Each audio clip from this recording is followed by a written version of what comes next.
Hello everyone. तो चांद chapter number 26 सबसे खराब कपड़े। हेडमास्टर जी बच्चों के माता पिता से बराबर यह कहा करते कि वे बच्चों को स्कूल में सबसे खराब कपड़े पहनाकर भेजें। ऐसा वे इसलिए कहते ताकि बच्चे खेलते समय कपड़ों को कीचड़ में सान डालें या फाड़ बैठें तो किसी को कोई तकलीफ न हो। उन्हें लगता था कि बच्चों को कपड़े गंदे करने या फाड़ने के लिए डांटना या डांट के डर से बच्चों का खेलों में हिस्सा न लेना शर्मनाक बातें हैं। तमोय के पास ही दूसरी प्राथमिक शालाएं भी थी। वहां बच्चियां नौसेना की पोशाक जैसी यूनिफॉर्म पहनती और लड़के ऊंची कॉलर के जैकेट और निक्कर पहनते। तमोय के बच्चे अपने साधारण कपड़े पहनते और उनके शिक्षक उनके कपड़ों की चिंता किए बिना उन्हें जी भरकर खेलने देते। आज की तरह उन दिनों जीन्स की पैंटें तो बनती न थी, सो सभी लड़कों की पैंटों पर थेगलियां सिली होती थी। लड़कियों की स्कर्टें भी सबसे टिकाऊ कपड़े की बनी होती थी। तो चांद का मनपसंद खेल था लोगों के बगीचों तथा खाली जगहों की बाड़ों के नीचे से सरकना।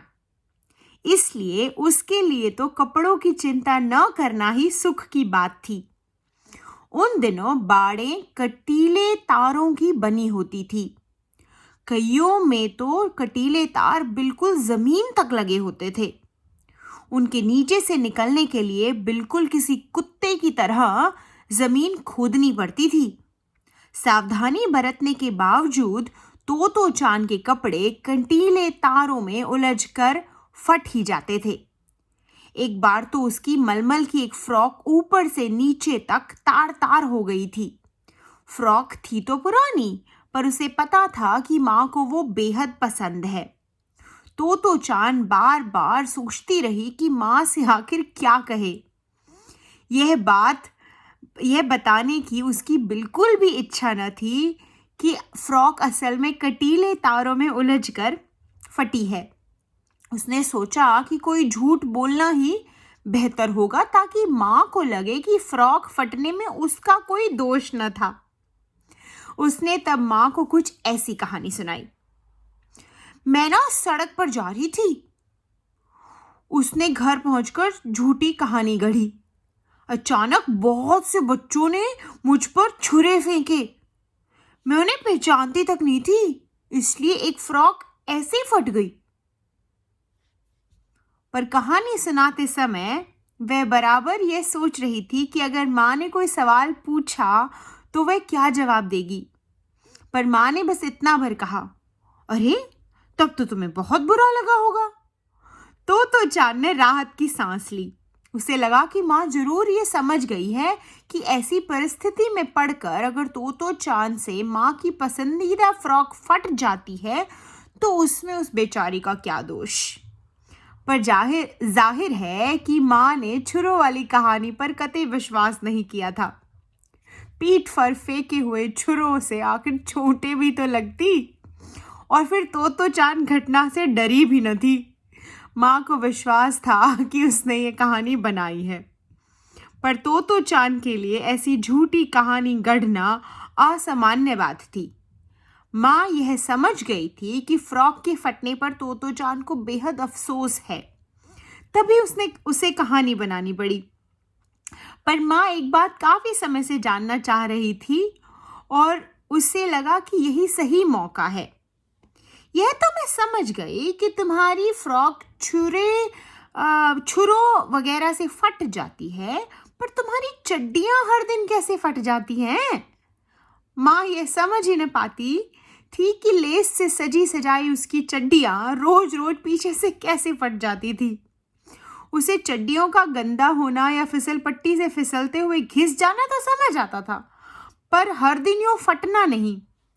तो चांद ने कुछ देर विचारा, तब कहा, देखो, जब कोई बार कटीले तारों की बनी हो और उसके नीचे खुदाई करके उसे पार करना हो तो घुसते समय फ्रॉक या स्कर्ट और वापस बाहर निकलते समय चड्डियां तो फटेंगी ही।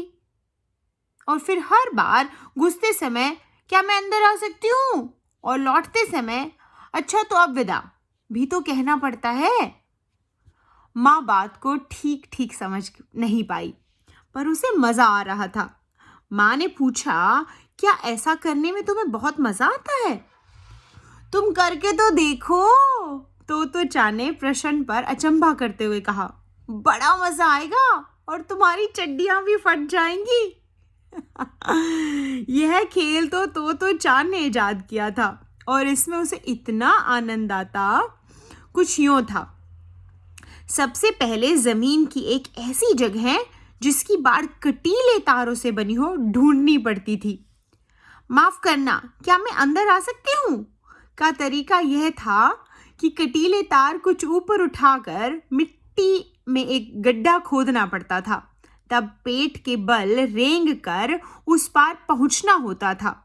अंदर पहुंचने के बाद पिछले गड्ढे के पास एक दूसरा खड्डा खोदकर अच्छा तो अब विदा कहना होता था, तब रेंग कर वापस लौट आया जा सकता था।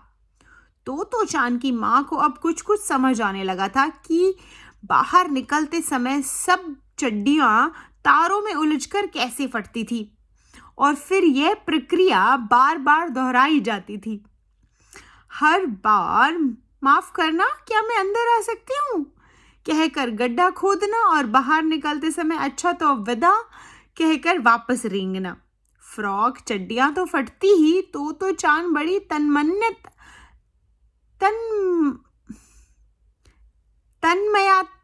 तन्मयता से तारों की ओर एक छोर से दूसरे छोर तक रेंगती रेंगती आती जाती रहती।